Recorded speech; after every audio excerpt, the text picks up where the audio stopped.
I guess one of the. Do you know Ryan? He's one of the ski drivers up there. He works like whatever. I think he's on the Big Wave World Tour and safety stuff. He said Machado was in a barrel, like got barreled once, and Raymond was on the ski, just doing his Raymond thing, and Rob just turned around and went, in the barrel? In the barrel. All right, turn your mic and put it close to you if you don't mind. I don't know if it'll balance on the tail of that board. Yeah, hold it. Chaz, you don't get a camera yet. That's great. Sorry. That is great. Matt is way prettier than me. Matt Parker, welcome to the show. Thanks. What's up, guys? We're at Album Surfboards, of course, which is Matt Parker's pride and joy. I can't believe how packed it is in here right now. It used to be the showroom, and now it just keeps on turning into like the warehouse. It's crazy. The space that you used to be in, we used to have a studio in right next door. You outgrew that, and I looked at this space, and I'm like, oh, this is plenty of space for you guys. And over the course of months, it's gotten busier, more. And so now not only boards crowding the racks, which the racks themselves have grown, shipping boxes everywhere, giant rolls of shipping material back there. I know. We try to keep the showroom side clean and open and nice, but this side's turned into a little bit more chaos. Congratulations. Yeah, thanks. Yep. Growth. What do you attribute it to? I think it's just a combination of a million things, right? I mean, we were on a good trajectory, and then COVID was weird, and like business boomed, I think, for everybody then, and then it just hasn't stopped. So we just try to keep up with it all. And how much do you attribute to Josh Kerr? Quite a bit. Yeah, Josh and Ash are both great validation for the boards. Totally. Yeah. Tell me about the trip. So we are doing a 1 week at Niama. It's this resort in the Maldives. It's like a little private island.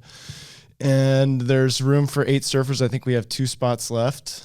But you get a week of surfing with Josh and I, and you get daily surf coaching from Josh, which I'm kind of looking forward to. I could use That's amazing. like a week of so video and photo and all that kind of stuff. And then I watch you surf for the whole week, and we chat about boards, and then dial in a custom board by the end of the week based on how you surf. And so you get a week-long surf trip and an album surfboard, custom. Coaching from Josh Kerr. Yeah. Just surfing with Josh would be incredible. Coaching. And it's an all-inclusive 5 or 6 star little island with nobody around. So who's totally uncrowded. And who's the photographer going?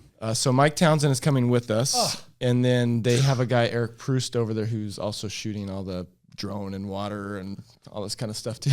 Obscene. This is a gluttonous feast right here. It is.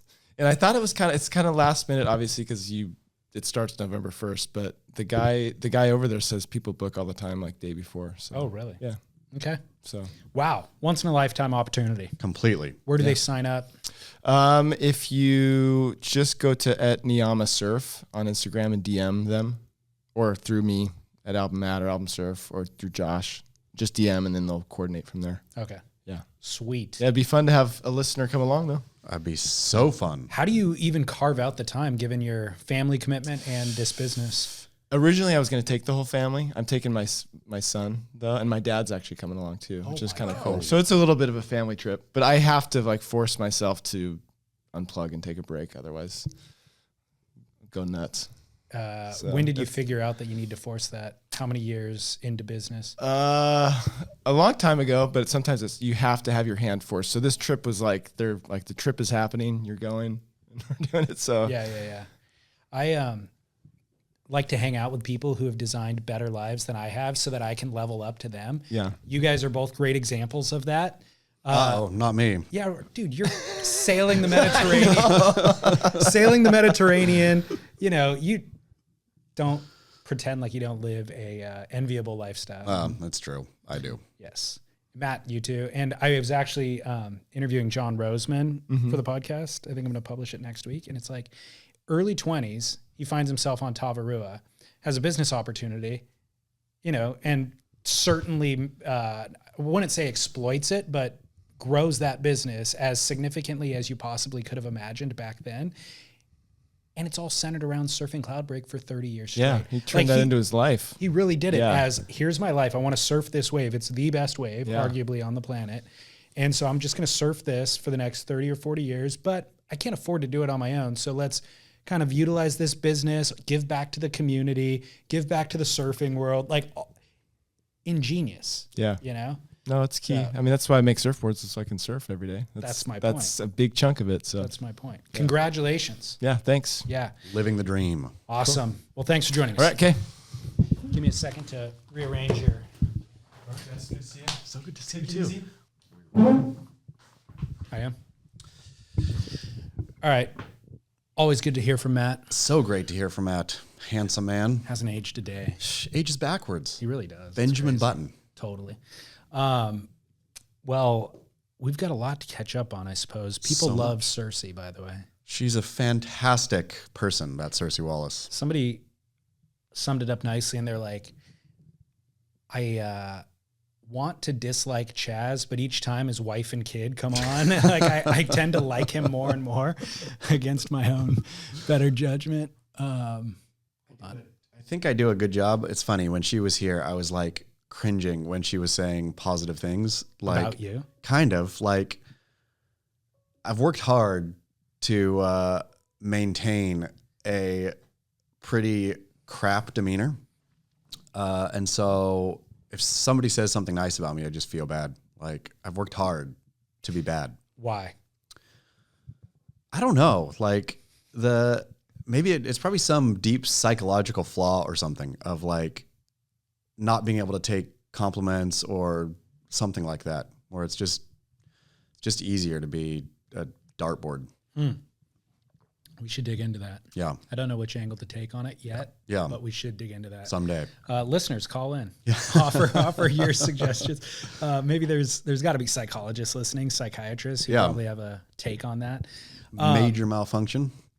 Last time we met here last week, you guys were going to be headed to Surf Ranch the Sure very were. next morning. Very next. Did that come to fruition? It did. 100%. She said that it was for natural selection. Yes. Can you please explain what natural selection is and why it would be at Surf Ranch? So natural selection is the world's greatest snowboarding, competition. It's Travis Rice, famous professional snowboarder, has the most, or has done the most prolific films, I guess, or best films in all of action sports, from Art of Flight to Dark Matter. It's my personal favorite too. That's it. That's all, like, legend in the game. He started I think Cersei's wife has produced all of his films and all kind of his stuff. And so they did, I think it was called Ultranatural, or it's changed names, but they've started this idea of sort of a big mountain free ride competition kind of thing with, not in the park, but natural features, and also, sort of built kickers and stuff like that on, bigger mountains, just to showcase that kind of snowboarding, into powder and all that kind of stuff. So natural selection is the latest iteration of that. Last year they had 3 stops. First was Jackson Hole, second was Baldface up in British Columbia, and the third was Alaska. The Jackson Hole event was live. The other 2 are like video kind of compilation stuff. But yeah, so doing again this year, moving forward. So yeah, that's. But why is it at Surf Ranch then? So those are snowboard events. Snowboard events. Travis loves to surf, of course, and Michael Schwab, an amazing man, is an investor in Natural Selection, and he also is the one starting the Coral Mountain Surf Resort that's getting built in Palm Springs, which will utilize the Kelly Pool tech, and I think he is a part owner or something in KS Waveco or something. I don't know. He has some financial stake in it. So it's just everybody together there. So it wasn't an actual natural selection event. It was just for people who are involved with the Precisely. production to go celebrate. To go meet. I mean, they like talked shop and whatnot, but also tons of surfing. Who is Michael Schwab? Michael Schwab is, what's his dad? Charles Schwab's son. Yeah. Great investor.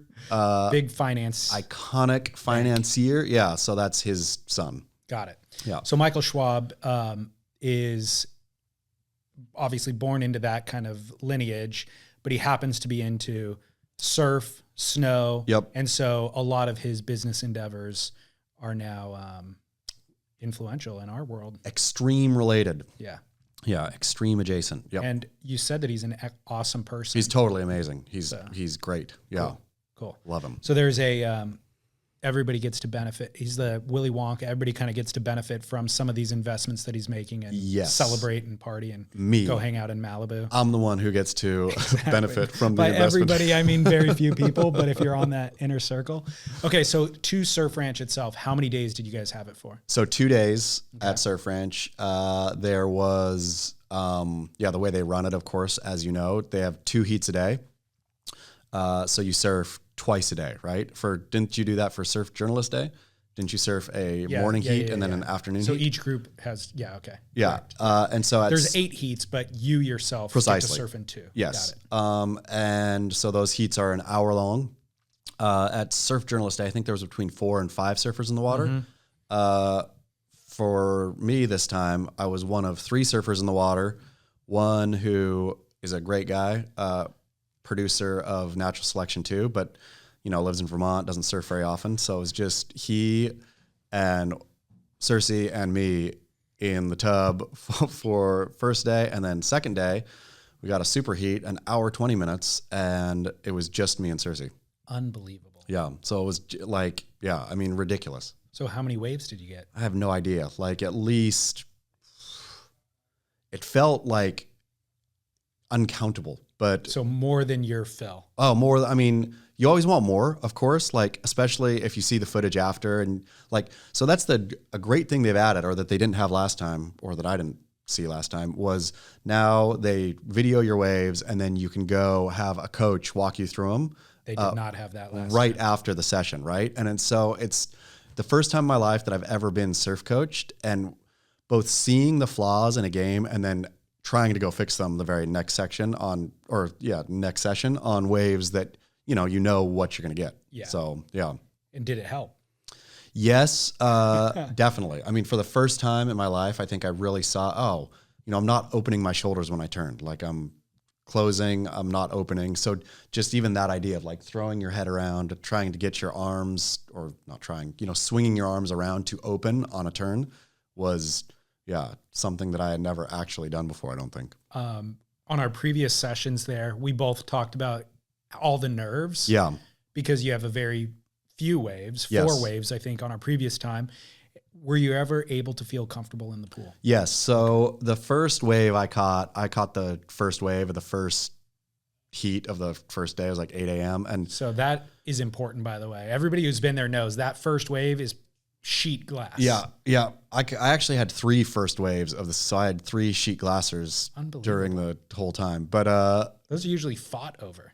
Yeah, but they're weird too. They're weird. Okay. Yeah, they do weird things. They're hard to kind of judge, harder to judge. So they're beautiful, but they have their own kind of set of difficulties. But the first wave I caught, I literally had to kick out first right, like 3/4 of the way down. I was so keyed up, like my heart was racing so fast that I just thought I was going to explode. So yeah, after that, I kind of started breathing. But the best part about having that many waves is you do lose the nerves, and you like, I was trying to turn big. And so I was blowing waves in the middle because I wasn't safety surfing thinking this is my last shot. Right. Yeah. Which I probably should have safety surfed to the barrel at the end a little more, but the barrel at the end. So they have 2 settings now, which I don't remember if they had when we were there. They have 3 settings actually. One is like they call it the intermediate thing, but it's like just straight mush burger for beginners it's like party wave on soft tops. Okay. And then they have CT2 and 3. CT2, barrels in the middle, and I think it barrels again at the end. CT3, you have more face, and then it barrels at the end. So I typically was riding the CT3 just because I was really, really, really trying to dial in a turn for the first time in my life, like get a good turn on lock. Okay. Did you ever complete a ride from beginning to end? No.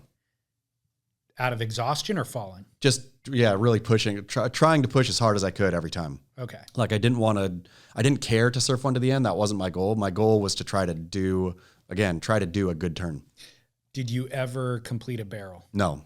crazy. I wasn't even like, if I went back, I would maybe think about it more, about like just focusing on that barrel section. That's of course the big sell for Surf Ranch, right? Is the barrel. Everybody's like, go get barreled. For a tall guy though, it's really like, you really do have to pretzel down in there.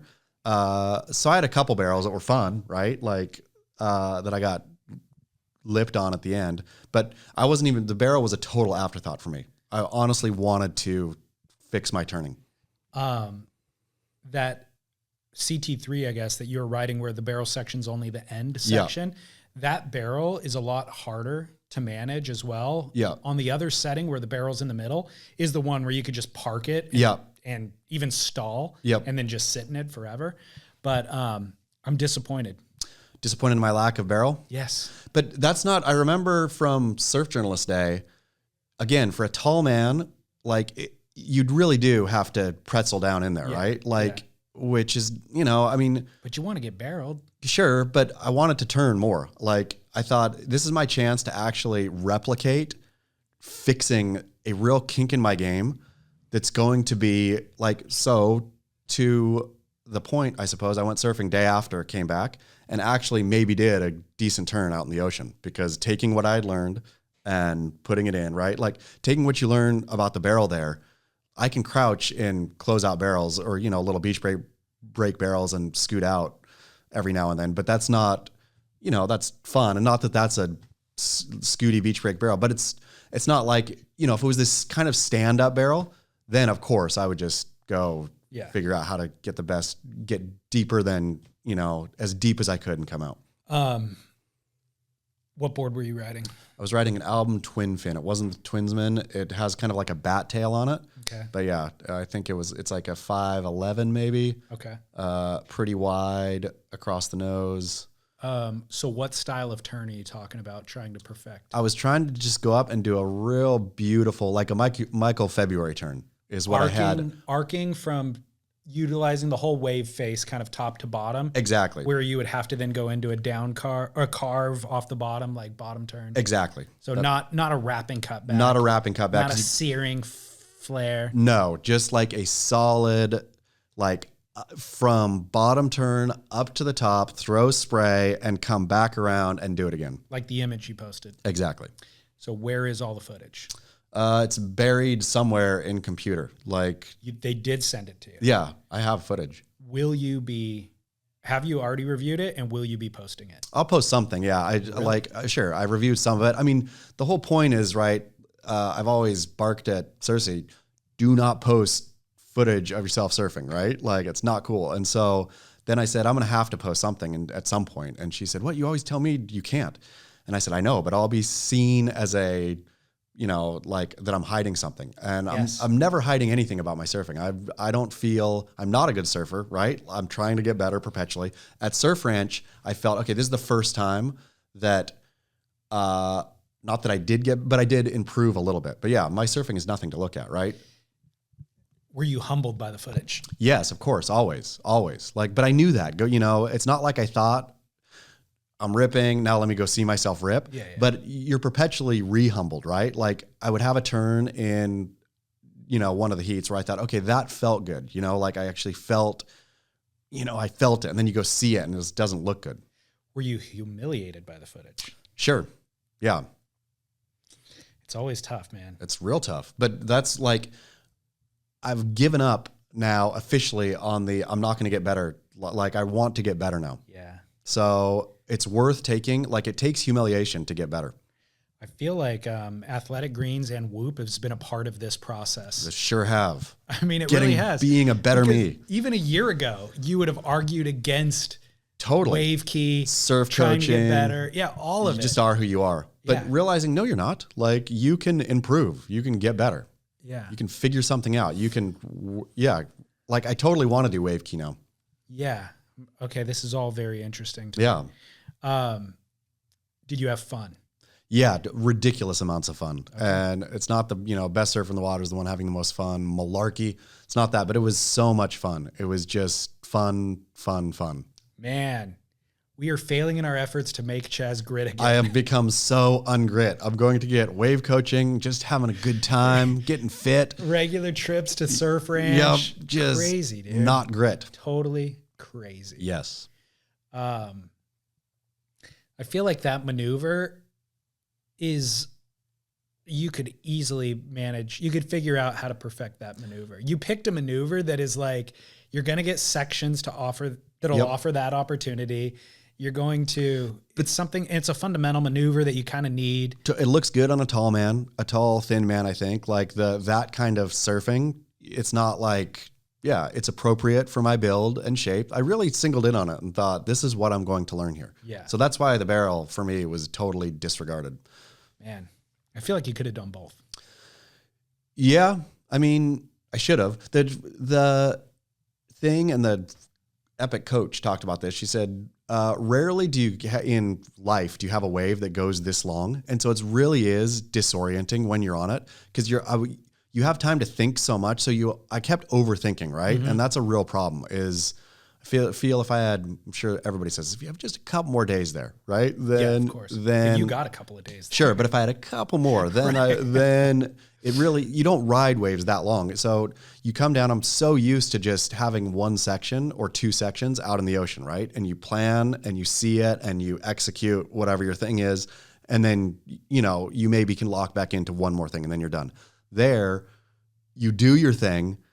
And then what do you, and then just, pump a little bit and then try to do something else. But it's like getting into the flow of Surf Ranch or a wave. I suppose if you're always surfing Salina Cruise or whatever, right? Then you would have flow of a long J-Bay. Yeah. You'd have, I know what to do. I know how to kind of pace myself on a big, long wall. I felt I had zero pacing the entire time. One thing that you don't understand until you go there too, even though it looks like a perfect wave, in the ocean, whether it's a perfect wave or not, you can look down the line and see sections and kind of prepare for sections. The way that wave develops at Surf Ranch, you're always 10 feet away from the fence. And so there's nothing actually to plan for. It's very, very bizarre. And so what ends up coming at you is actually coming from your left and in front of you. It's not down the line. It's kind of over here in your periphery.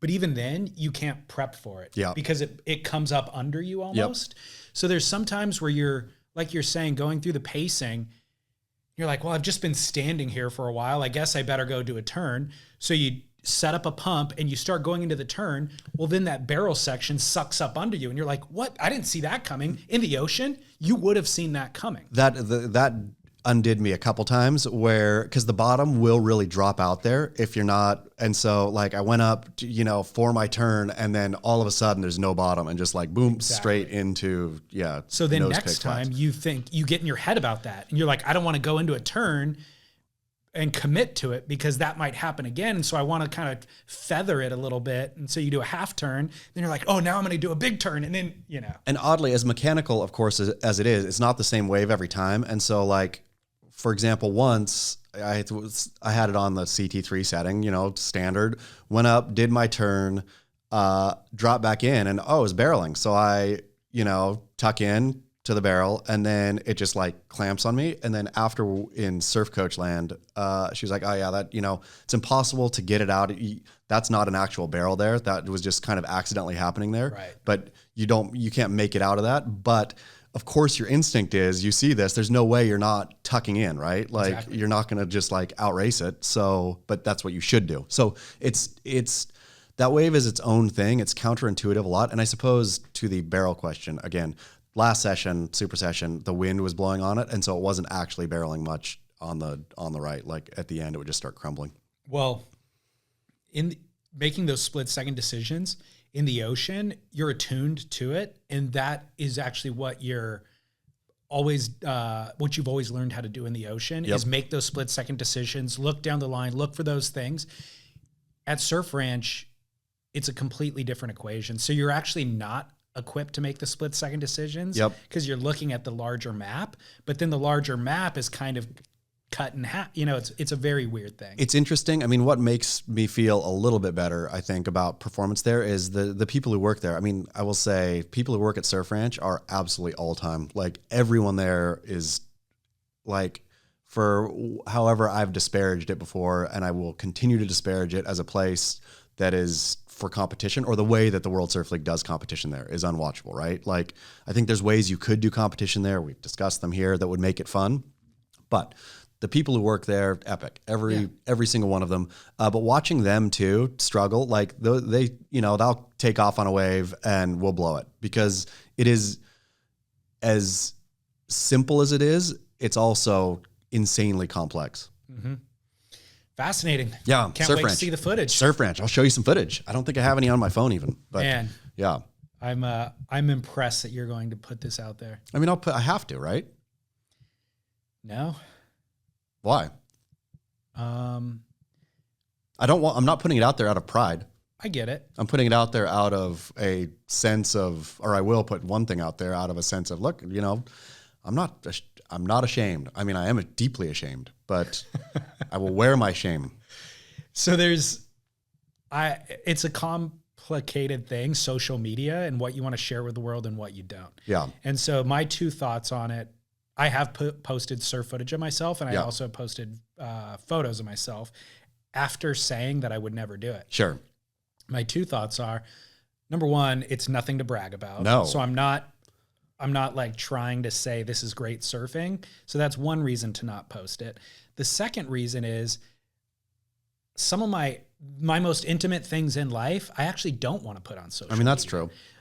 But then you find yourself in this conundrum where it's like, oh, but it's your partner's birthday, so I should post me and my partner on social media because you want to honor your partner. It's the right thing to do. But that conflicts with my initial thought, which is I want to keep certain things private. Surfing to me fits that same paradigm where I'm certainly not bragging about my surfing here, and it also is something that I just kind of want to keep to myself. That's true. Can't put everything on blast, right? I hear you. I don't want to. I would, like, all things equal, I would never put any of it up. But now that you're making it part of your public journey, you're obligated. That's what I feel. Like I'm obligated. That's why I don't want to make it part of my public journey. Yeah. I'll talk about surfing, certain aspects of it, but that part of it, I kind of want to just like mind your own business. I wish that I had taken your path, but alas, I'm way out here. Too late now. Yep. This will all come back when we talk about Jonah Hill. Perfect.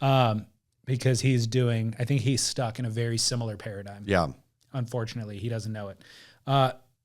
We were talking about cover shots last week and Nathan Fletcher. Did you get feedback about that conversation?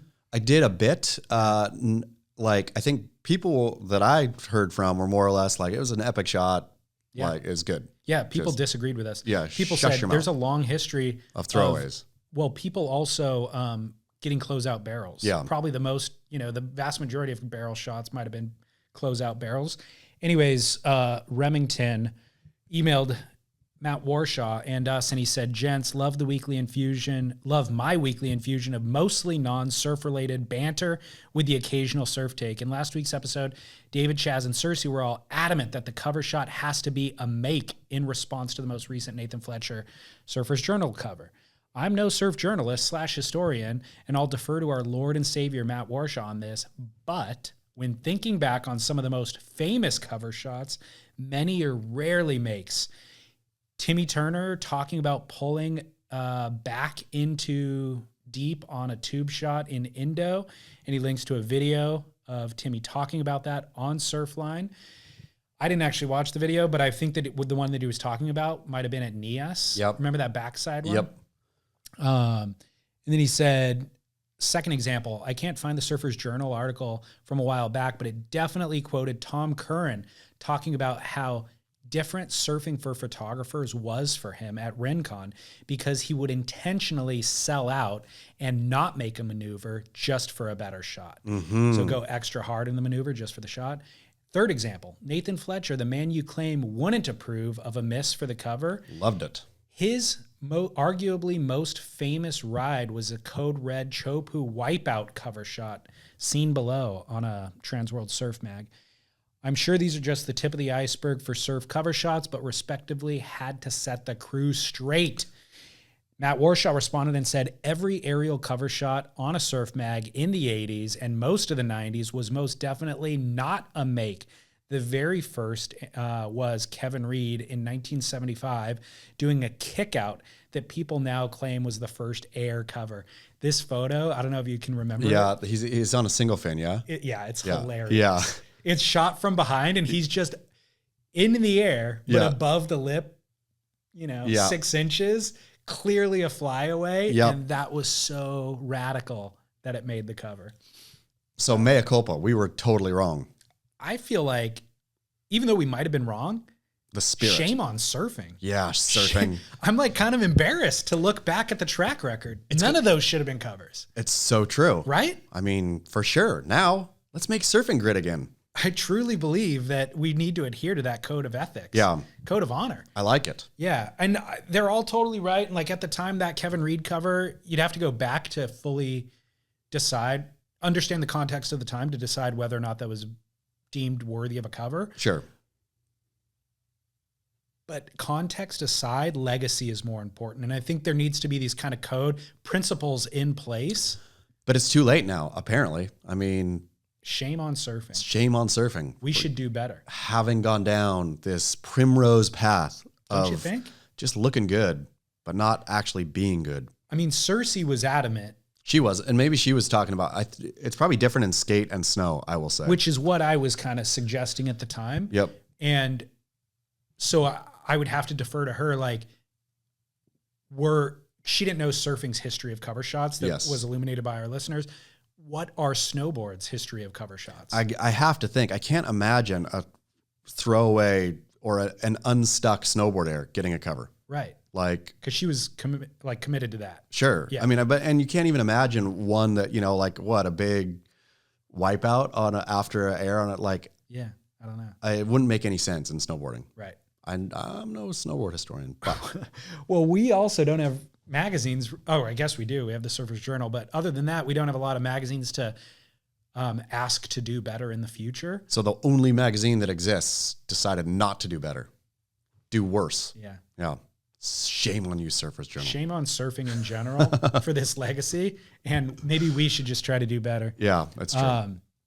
This podcast, we will not talk about unstuck airs. Exactly. Honolulu surfboard fire. Yeah. Second one in 2 years. So the real story here, I think, for me anyways, is what's happening in Waikiki at large. When was the last time you were in Wikes? 2 years ago. Okay. And you and I talked about it, and you were talking about your love. I love Waikiki. And I was just like, no, it's gone to crap. Like, it's terrible. So let me actually tell the story first. I'll just read your words. 10 Honolulu Fire Department resource units responded to reports of a fire near the Moana Surf Hotel on Sunday morning. When they arrived, they found flames clinging to the walls of the substation and for the police department and the Moana Surf Rider. In this little alleyway, they have a surfboard rack where you can rent space and leave your surfboard there rather than lugging it back and forth to home.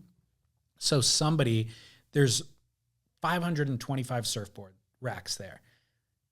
Somebody lit that all on fire. Torched it. Burned down everybody's surfboards. It's been there for 45 years. Up until 2 years ago, no incidents at all. 2 years ago, somebody set the thing on fire. They rebuilt it. And again, this past week, somebody else set it on fire.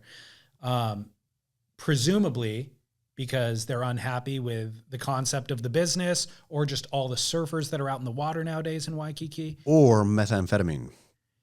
I mean, it could have been, I think A meth head who just did it by random. yeah, just like a homeless meth head who just accidentally burned it down. Accidentally? I mean, I don't know, or just maybe on purpose, but not related to any real reason. I guess that would actually tie into more kind of what I wanted to talk about, which is the disaster that is Waikiki. I got to go back. Are you sure it's a disaster? Dude, it was such a disaster when I was there. We rented an Airbnb and it was in this one of those high-rise condos. Yeah. It was scary walking and it was like not far off of where all the rest, the main strip of everything, walking distance, half a mile or whatever. And it was a disaster. It was like there was prostitutes in the building, riding that elevator, walking from there just to a restaurant a short distance away. You're like, honestly, protecting your wallet while you're passing homeless people, what look like meth heads, prostitutes out and about, just a complete disaster. So then you get to the main strip and there's the Tesla retail dealership next to all of the Chanel. fanciest, Chanel, all that stuff. Big television monitors, like advertising everything. It really felt like the center of the Las Vegas Strip on the sea. I love it. And so that already is offensive to me and very kind of anti-Hawaii, you know? It is Hawaii, though. It's the beauty of Hawaii. It wasn't Hawaii until now, though. It wasn't Hawaii's legacy. Waikiki always had a touristy element, but this has now become so overblown that it feels like Las Vegas transported to Give me Waikiki. more. That's exactly what I want. That's why I want to live in Waikiki. And then I was telling you about street performers. Remember the little kids singing and their parents standing over there, like staring at them, like demanding they collect money, essentially. These weird seedy elements of, a tourist type transplant element that finds themselves to these meccas where they can panhandle and stuff like that, that I just felt like none of this is Hawaiian. I can't speak for the locals and how they feel about it because, I don't know, maybe they're into it.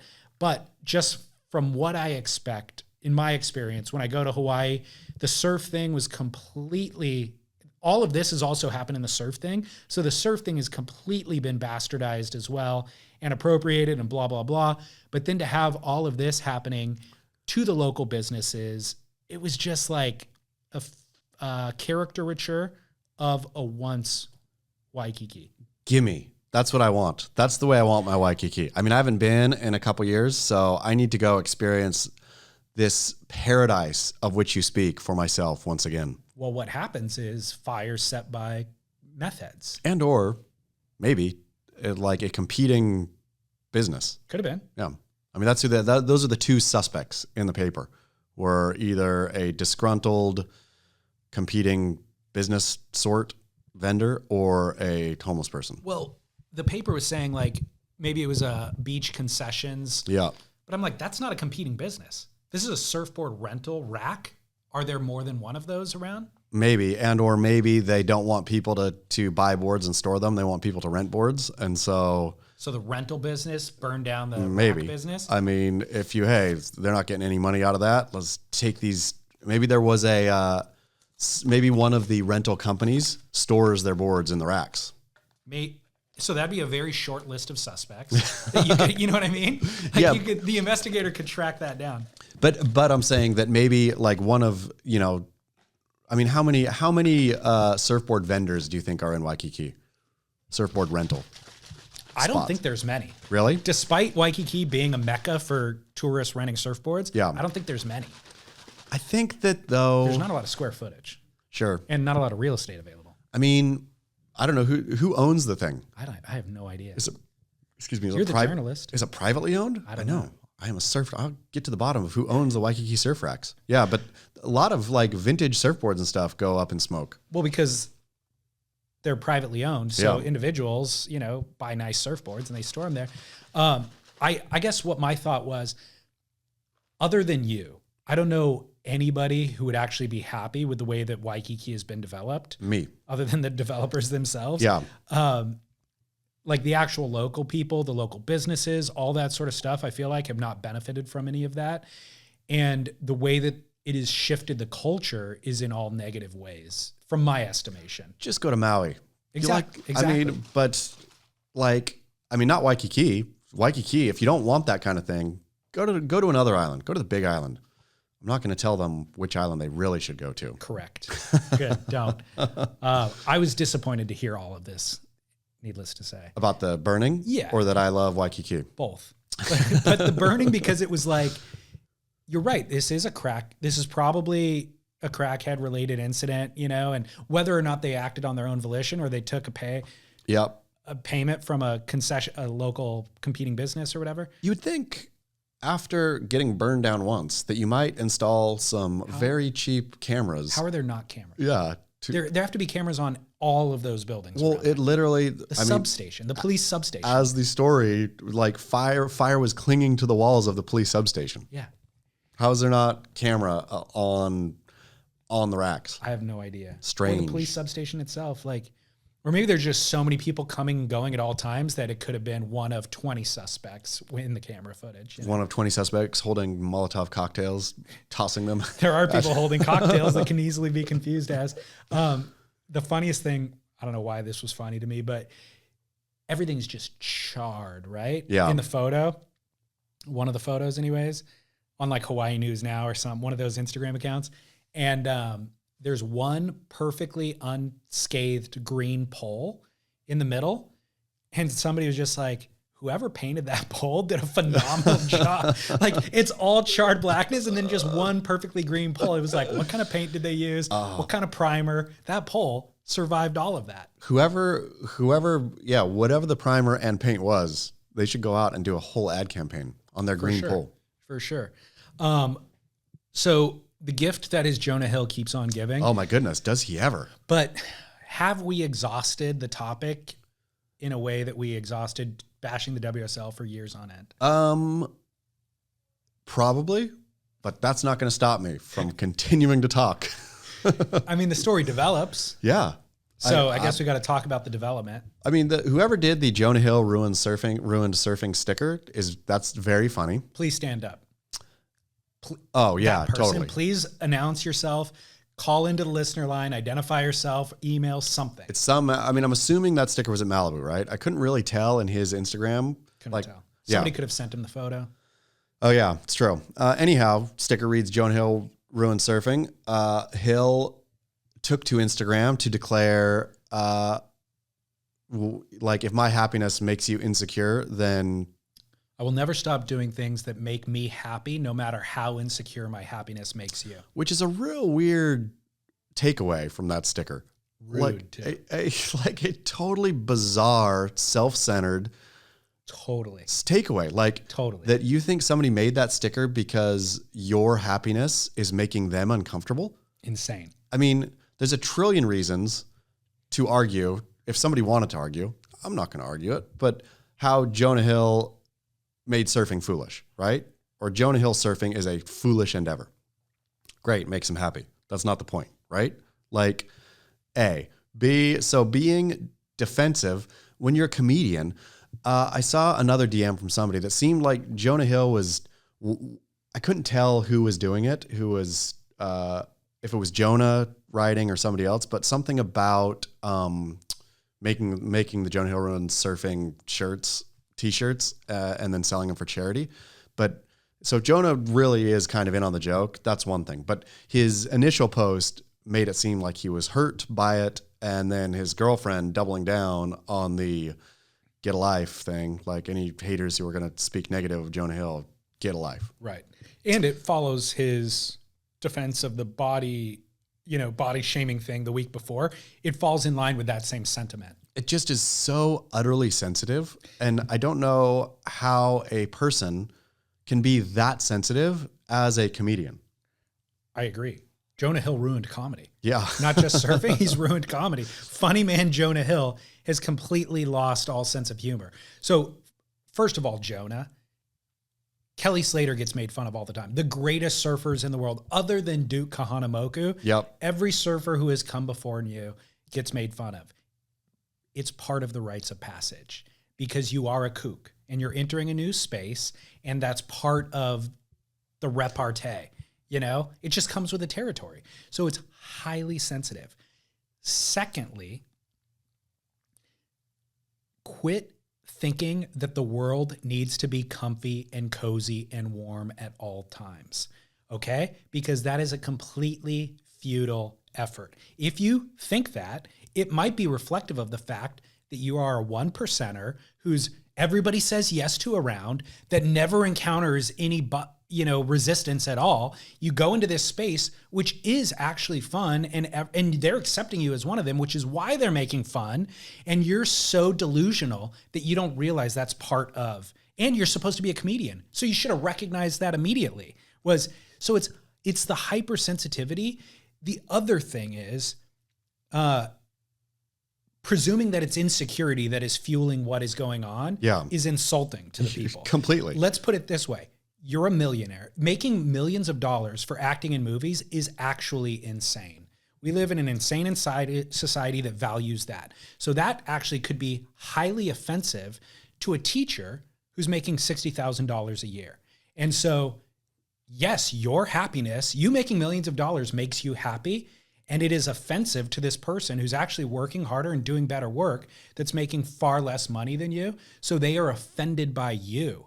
And so your happiness isn't making them insecure. You know what I mean? Like, flip it on its head, idiot. It's offensive that you are offended by this. I mean, the whole, to me, Jonah Hill as the center of gravity of the entire universe is bizarre. That somebody would say Jonah Hill ruined surfing that has anything other to do that he looks like a kook and that, like, you know, he's doing a kooky job at it, like with his body love and with his, I mean, not his body, you know, awareness campaign thing, but with the, you know, tattooing body love on and, you know, bleaching the hair and like every way he's kind of clowning on surf is all fine and good. Go do that all day long. But if somebody says you ruined surfing and then you look at his Instagram and it's just him being a kook, a surf, like vocal surf kook, and then you think, no, it's my happiness that is causing insecurities that then is bubbling out this way. It just seems like, yeah, that is more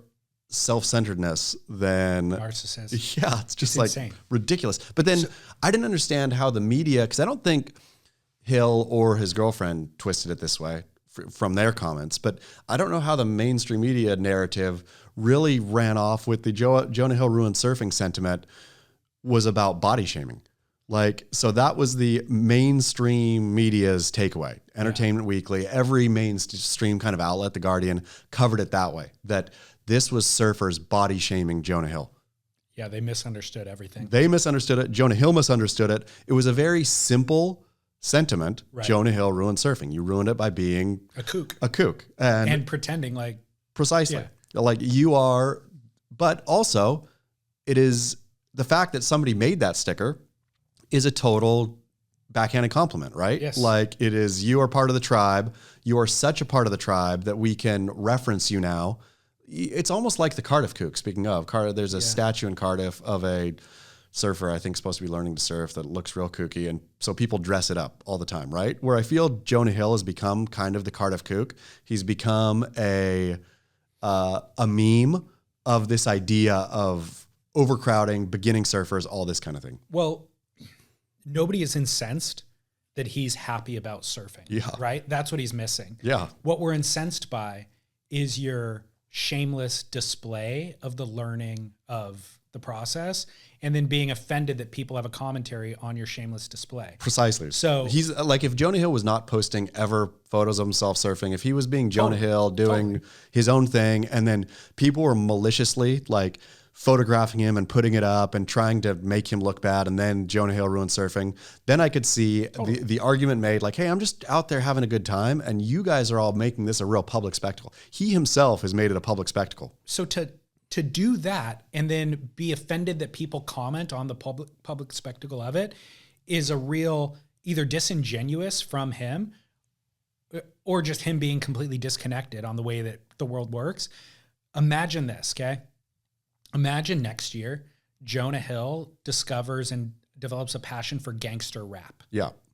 And he starts dressing the part and he starts putting terrible rhymes out on SoundCloud for the world to see. You know what I mean? And then he gets real mad. So like him putting terrible rhymes on SoundCloud is the equivalent of what he's doing at Malibu. Yes. That is the absolute equivalent. The least that would happen in the gangster rap world response to it would them putting a sticker out that says Jonah Hill ruined gangster rap. That'd be the least of it. You know what I mean? Whoever would come for him, guns blazing, and make so much fun of the way that he's dressing, the gold chains, his gold fronted teeth, all of it. You know what I mean? We should really make Jonah Hill ruin gangster rap stickers though. Totally. Now that we're on it. Like that world would pile on so hard. So the fact that somebody made a Jonah Hill ruined surfing sticker is just like it's silly. It's just a silly little quip So the fact that he's so sensitive that he would get offended by that, because by the way, he has fully appropriated the culture. He's brand new into a culture, documented every single moment of it, blasted it out there, and then acts surprised that people would have a comment about it. I'm not famous like Jonah Hill, but if I walked down somewhere and saw a sticker that said Chad Smith ruined surfing, I would be so proud. Yeah. Like I would totally be proud. Totally. I wrote a couple of notes. I want to make sure I covered everything. The weird thing is I actually, talking about our conflict about social media, what to post versus what to not protect it.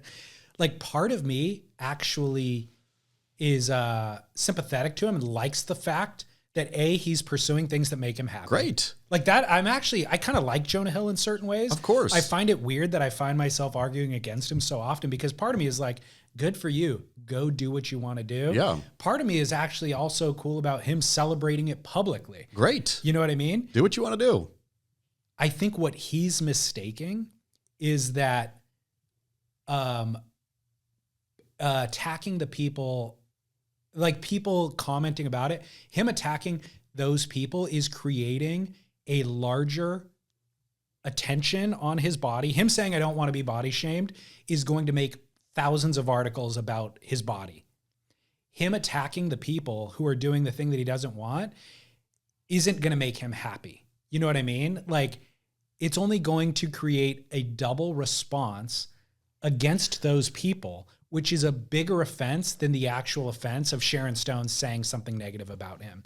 As a student of, I don't know, the way things kind of spike and ebb online, like it's interesting to me that it is Jonah Hill plus surfing is a large scale media movement, like where Jonah Hill does something to surfing and everyone covers it. Like that Jonah Hill himself even with the body stuff and whatever, like Jonah Hill is now a lot bigger story, way bigger story. I mean, it almost feels like he's the biggest movie star in the world right now in terms of coverage he's getting. So it makes me wonder if he knows all of that. And so him saying, don't talk about my body. He knows there's going to be thousands of articles written about his body, which keeps him in the media spotlight. Yep. Think about the long list of celebrities who have gotten into surfing, dedicated themselves to it for years and years and years and years, and nobody ever talks about it. The media doesn't associate them with it. I mean, even people like Matthew McConaughey, who did associate with it, right? But it's not like, I mean, I guess that was kind of his thing was pre-Instagram, and it doesn't seem like the kind of guy who would go on to Instagram and post. Back to surfing on Instagram. I will say, now that we've been talking, I mean, footage of yourself, Instagram, adult males and females, like putting things, the idea of social media. When I think of Matthew McConaughey, I think that's not something he would do. I think I want to be more like Matthew McConaughey than Jonah Hill. Correct. Yeah. Or Eric Logan for that matter.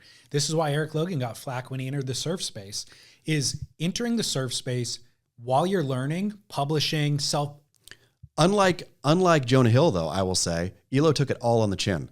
Elo never once slapped back. Elo knew what he was doing, chose to do it, and also chose to accept the flack that goes along with that. Bravo. He corrected behavior, though. He stopped posting photos of himself. Sure, totally. Also, because he's become now more like and more of an actual surfer, right? He's been in the community long enough now where it's just he is one of us. Right. Like, and Jonah Hill, yeah. If Eric Logan would have ever, I mean, and again, good on him. How many years of funny barbs thrown Elo's way? Never once. Never once did he ever even halfway say back off or anything. I never got anything. I don't think he's as sensitive as Jonah Hill, firstly. And I think that his values are more properly aligned in his life to where there's not that much weight or value attached to anything that you and I say. Sure. And maybe he stopped posting for a different reason entirely, and it had nothing to do with you and I. And that's where I think Jonah Hill there's a certain thing that he hasn't realized yet, which is talking about how you want people to talk about your body will never actually make you feel better about your body. In the same way that if he ever has a six pack, that's not going to make him feel better about his body either. Well, and I mean, saying anything publicly on social media, like, I think it's inevitable, right? That part of the reason you do it is for all the people to say, go Jonah, you're the best, Which will never make you feel better about totally. yourself. But that dopamine rush initially of seeing all your famous friends say, you go boy. You go boy. Yeah, I like, again, it's parts of me like Jonah Hill and sympathize with him completely. I just don't think that he's going to get out of it what he's pretending like he wants to get out of it. I'll tell you. Who am I to talk about his body? Directly, what frustrates me about the whole thing is it's exactly what I love about the Dave LaChapelle, The Closer. Watch The Closer. Oh, you did? Cover to cover, end to end, put a tear in my eye. Because you were so incensed? Loved it. Loved every second of it, right? But talk about someone taking sensitive topics on the nose and speaking to it directly from personal experience and not being crazy sensitive, like where knowing that he was going to get dragged after that, right? He knew full well. He had no thought. Like, I feel it was almost a piece of performance art because he knew, I would imagine, that the stand-up routine was part one. Part two of this performance was going to be what happened in the media after, of all these stories written. People, like, I read more than one of incensed people from, whatever, who were incensed by it, writers, who didn't finish it. Like, how in the world who walked away in the middle, they were so offended and then wrote, lambasted it, which Chappelle taking sensitivity on, I think that's snowflake culture, cancel culture, all of it. That's what Jonah Hill is really representing right now. Which is why I wanted to do another lap on Jonah. Yeah. It's not just Jonah surfing. It is representative of a much bigger conversation. It's okay for all of us to be so sensitive, so easily offended, and let everyone know that they're offending us and that is no longer allowed, right? Which is putting so much bubble wrap, all the bubble wrap and album surfboards around. I mean, I suppose it's what you said about the world is not that kind of place, right? But take a friggin' joke. Take a joke. So that's the reality is Jonah, no matter how much he goes on social media and asks for you not to talk about his butt, the world will never bend.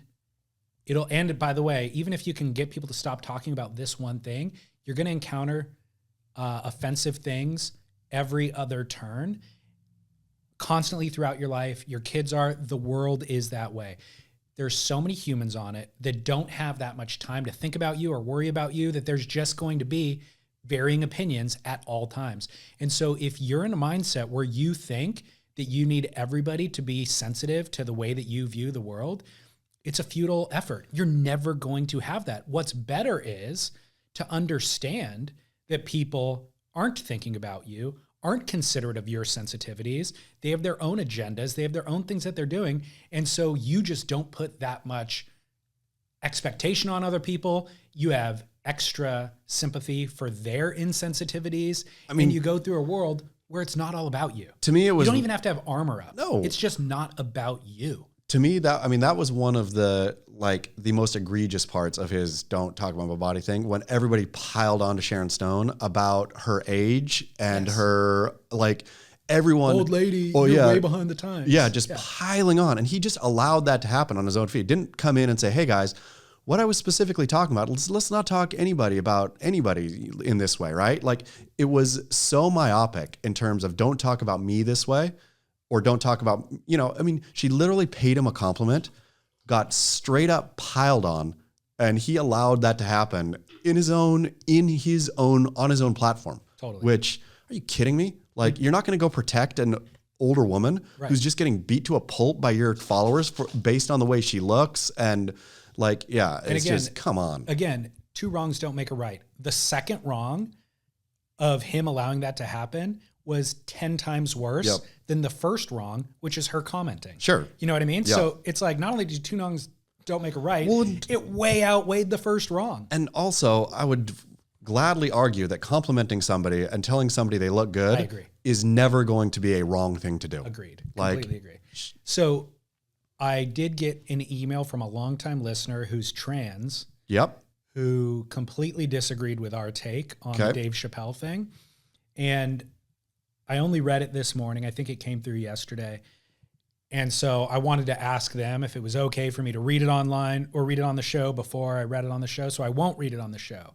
But I do feel fine just saying that their take was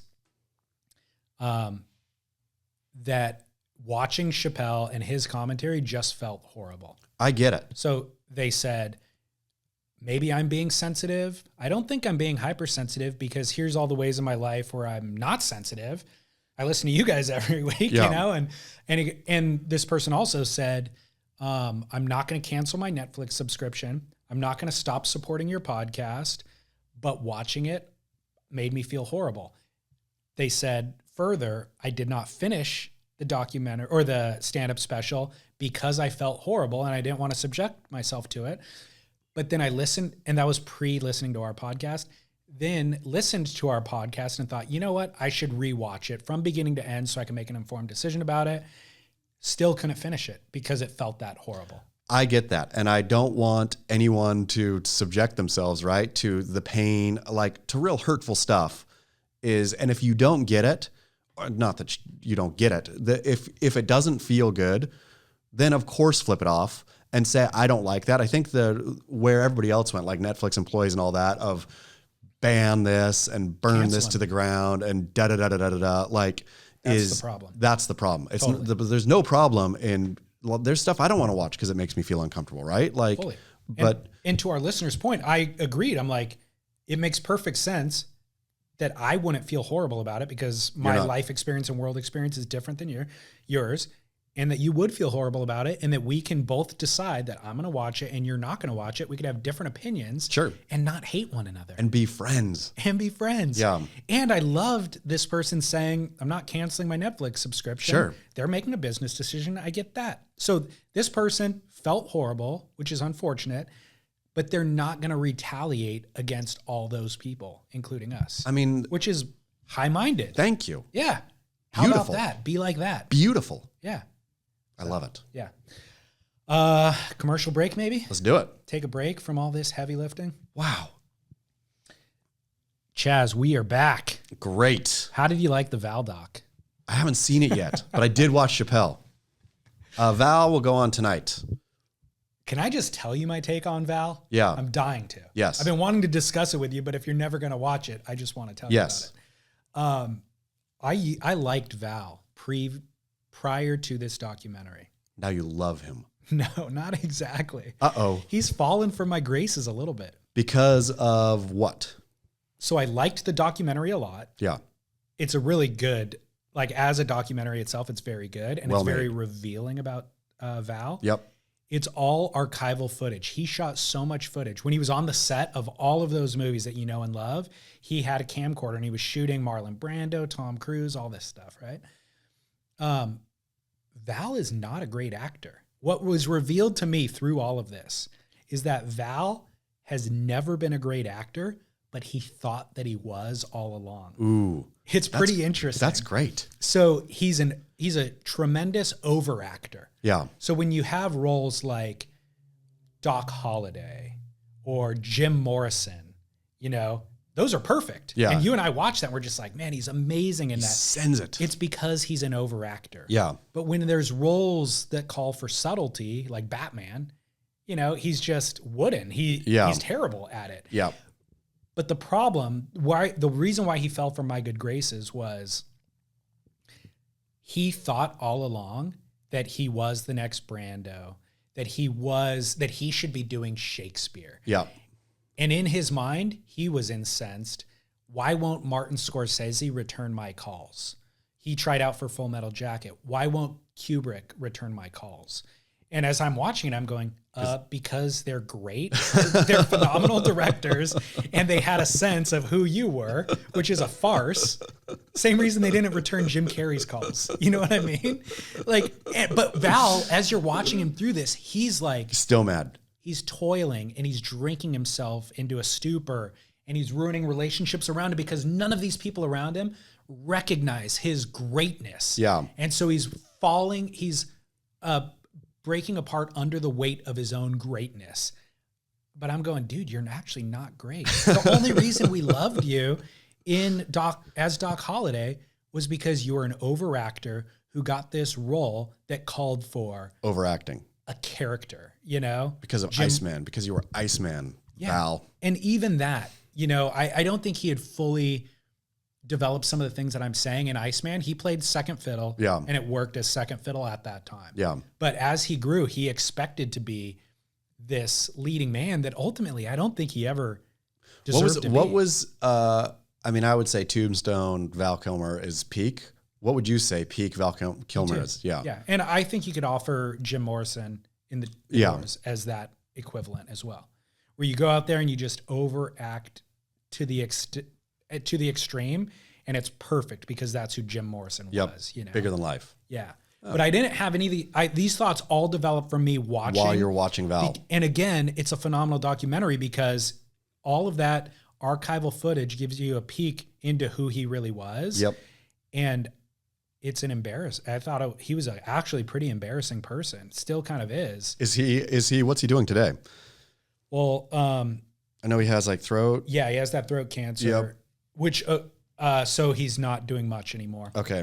His, final big kind of expression of all of his life's work was him on stage doing Mark Twain. Okay. It's this one-man show that was a really interesting concept, and he did it really well.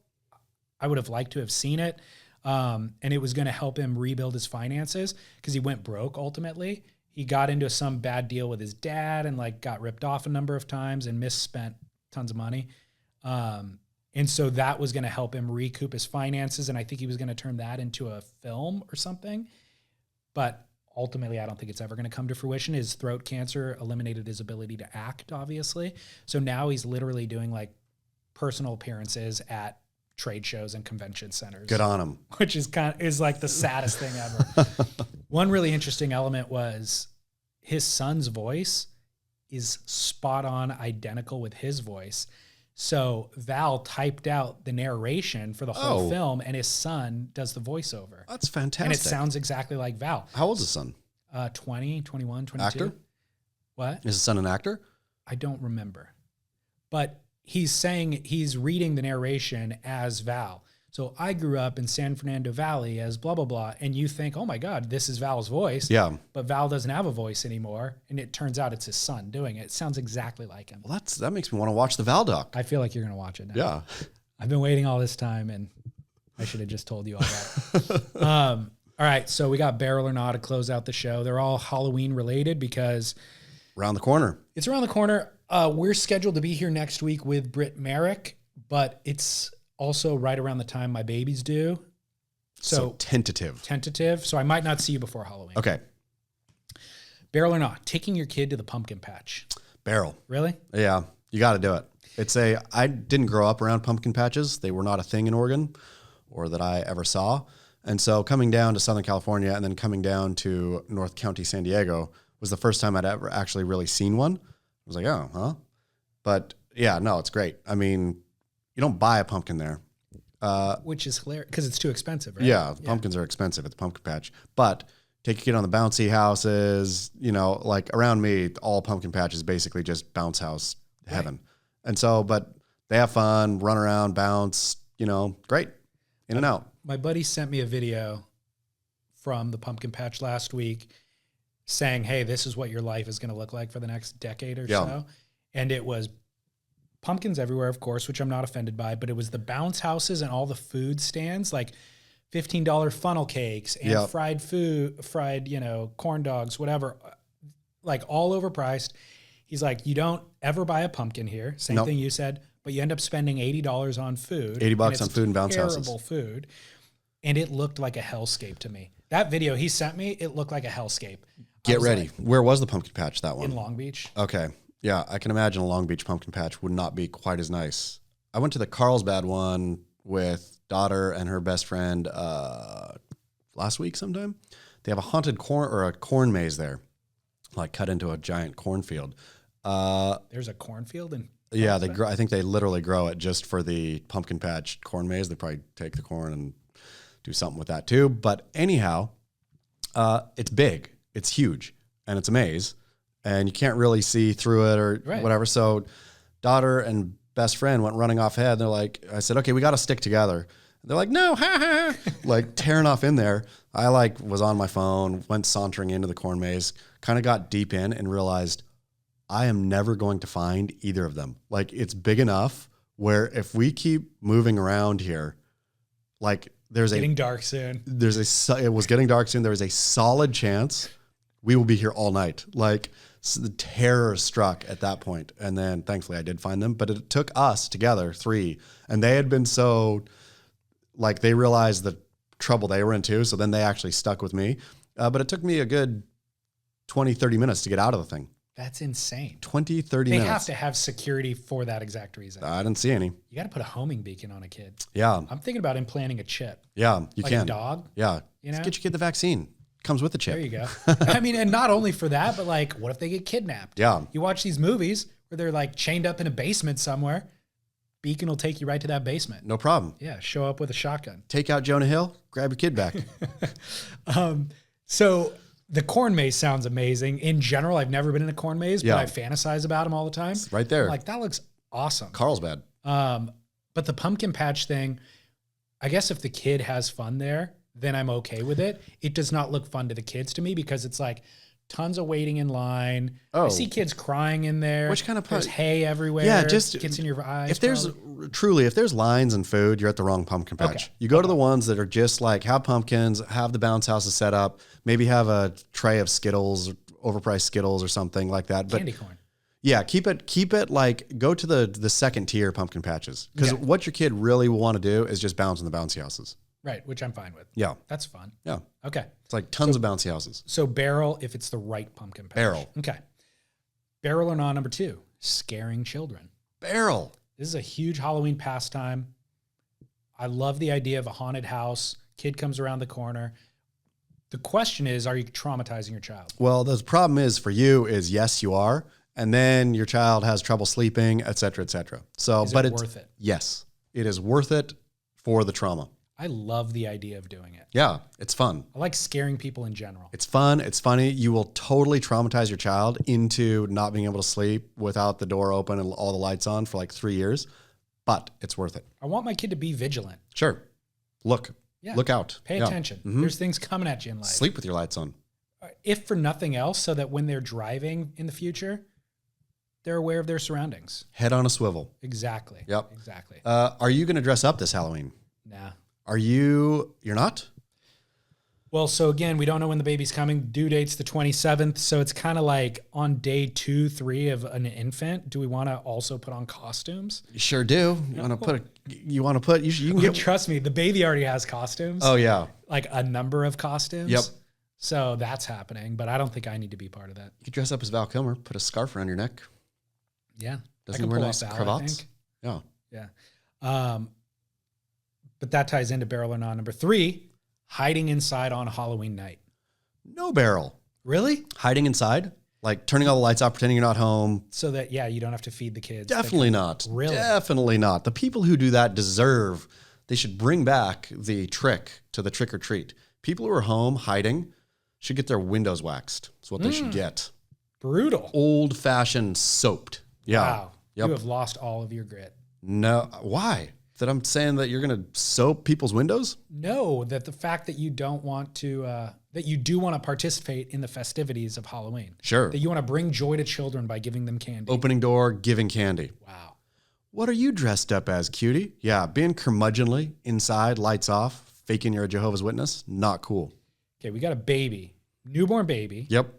That's going to cry, potentially, at the sound of the doorbell or any of that sort of stuff. What if the baby's asleep? Your newborn is so addled with those first couple days. It just came into the world. You can like drive a dump truck over your house and it won't wake up. I'm going to lock down, dude. I'm going to shut off all the lights, upstairs bedroom, TV on, let those kids outside suffer. You are setting a precedent for your child now. So you are now a father. You have a child. There's children outside. If you want people to give candy to your child someday, you better give candy right away. Don't give your candy to my child. I'll give my child its own candy. Really? Is your child not going to be allowed to go trick-or-treating? I'm just kidding. No, we'll probably do that. Yeah. I'm saying now if you're a dad, if you're officially a dad on Halloween, you're morally obligated to open the door and give some candies. I guess I better start buying candy now. Better. It's going to be a busy week ahead of me. I should buy candy on my way home from Don't here. buy it from the pumpkin patch. Of course. Buy it from Vaughn's. All right, this is all good information. I'll take some of it to heart. Others I'm going to write off completely. Could we get Vaughn's to sponsor us on the podcast? I don't know. We could reach out. Yeah. What do you need from them? I don't know. I just like Vaughn's. I go to Vaughn's a lot. Just thinking of you buying candy, picturing you in Vaughn's, thinking could probably do a podcast or two from Vaughn's. We'll reach out. We'll have our people reach out to Vaughn's people. Do they sponsor podcasts? They should. They sell vodka. They sure You get a do. discount on vodka. Well, again, thanks to Album Surfboards as always. I'll tell you, I rode my album in the pool. Wife rode the ASIM in the pool. It was an album affair. Did she get barreled? Did she make a barrel? She did. She wasn't deep, but yeah, she got like. She posted it and asked if it was make or not. I'm giving it to her. Yeah, I mean, she was definitely in the pocket, definitely under the lip. Pocket ride where she could see the roof. Yes. But she wasn't like deep in it, into getting it. spit Yeah, out. yeah. So I'll give it to her. Shout out to our sponsors as well. Whoop. Whoop. Keeping me fit, keeping me ungrit. Whoop.com. Promo code is SURF. And of course, athleticgreens.com. Make Chaz fit /surf. again. Exactly. All right. Thanks, Chaz. Until next week. Get barrel.